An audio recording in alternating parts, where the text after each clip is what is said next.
யோசிச்சிருக்கீங்களா? எதுக்கு நான் காலேஜ் படிக்கும்போது எல்லாம் ஸ்கூல் படிக்கும்போது தேவையே இல்லாமல் உட்காந்து இன்டெக்ரல் கால்குலஸ் அண்ட் டிஃபரன்ஷியல் கால்குலஸ்லாம் மாங்குன்னு படிச்சுட்டு இருந்தேன். அதை நான் இப்போ எதுலையுமே அப்ளை பண்ணுறது கிடையாது. அப்படின்னு நான் ஏன் தேவையில்லாமல் படிச்சுட்டு இருந்தேன் அப்படின்ற அந்த ஒரு டவுட் எல்லாருக்குமே இருக்கும். அண்ட் இப்போ நீங்கள் ஸ்கூல் படிக்கிறவரா இல்லை காலேஜ் படிக்கிறவரா இருந்தீங்கன்னா, எதுக்கு நான் படிக்கணும், என்னையே டார்ச்சர் பண்ணிவிட்டு இந்த டஃப்பான விஷயம்லாம் யூஸே இல்லாமல் அப்படின்னு சொல்லிட்டு நிறைய பேருக்கு அந்த ஒரு தாட் இருக்கும்.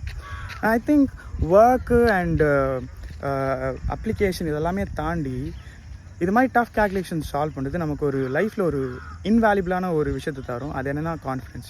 நம்ம எல்லாருமே கம்ப்ளைண்ட் பண்ணுவோம், எனக்கு இதை பண்ணுறது கான்ஃபிடென்ஸ் இல்லை, இந்த விஷயத்தை அண்டர்டேக் பண்ணுறது கான்ஃபிடென்ஸ் இல்லை, பயமாக இருக்குது, ஸ்கேர்டாக இருக்குது அப்படின்ட்டுலாம். அது ஏன் நடக்குதுன்னா, it's because we haven't yet shown ourselves that we are capable of doing hard things.